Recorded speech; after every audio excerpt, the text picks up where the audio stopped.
Hey guys, Dustin here again.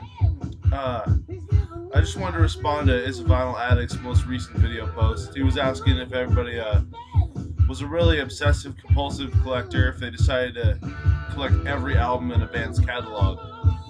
And my answer to that is yes and no. It really depends on the band. Like, take Van Halen and AC/DC for example. I was going through my collection, and the best example of this. I really like their eras for each band. It depends on the singer for me. I love Brian Johnson, I love Sammy Hagar, but my favorite eras of the band were with David Lee Roth and Bon Scott. So I tend to collect all of the early albums by AC/DC with Bon Scott. I still have a couple with Brian Johnson, but also for Van Halen, I have every album from Van Halen 1 to 1984 with a couple Sammy Hagar albums mixed in.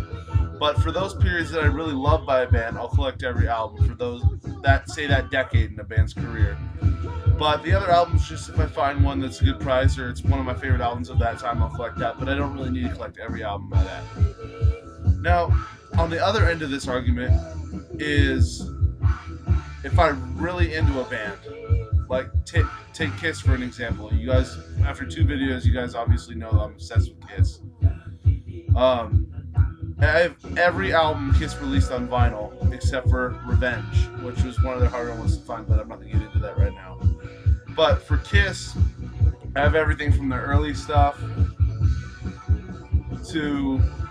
I even ordered their most recent album, Sonic Boom, out on vinyl just because pretty much exactly what you're saying. It's obsessive. If I can get it on vinyl, I want it.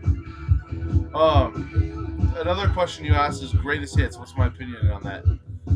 Never been a big fan of greatest hits albums just because,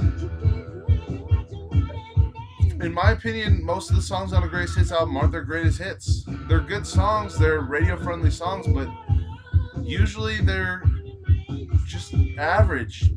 The people that don't know the band well know 1 or 2 songs. They know Living on a Prayer. They know You Give Love a Bad Name. They don't know a bunch of Bon Jovi's hidden stuff that wouldn't be on a greatest hits album because they never got the commercial success. So, I've never really had any of the problems you've had with having to EQ and change the volume on each song too much on the mixing. But just pretty much not a big fan of greatest hits albums. The other one you asked was live albums, and I am a big fan of live albums, only because it gets you to see a whole nother side of the band. If you've ever been to a show, it's better than the album usually for me if they play the whole album through. But it's almost like seeing a completely other band in my opinion. So I absolutely love live albums. Started with me with Kiss Alive, Scorpions Budokan, Scorpions Worldwide Live, one of my favorite live albums of all time. AC/DC Live at Donington, Queen Live. I saw someone show that the other day. I have that. I should have actually grabbed it out, but there's just so many great live albums out there that I don't know how you could not like them. But everybody has their opinion. That's mine. Thanks for watching, VC.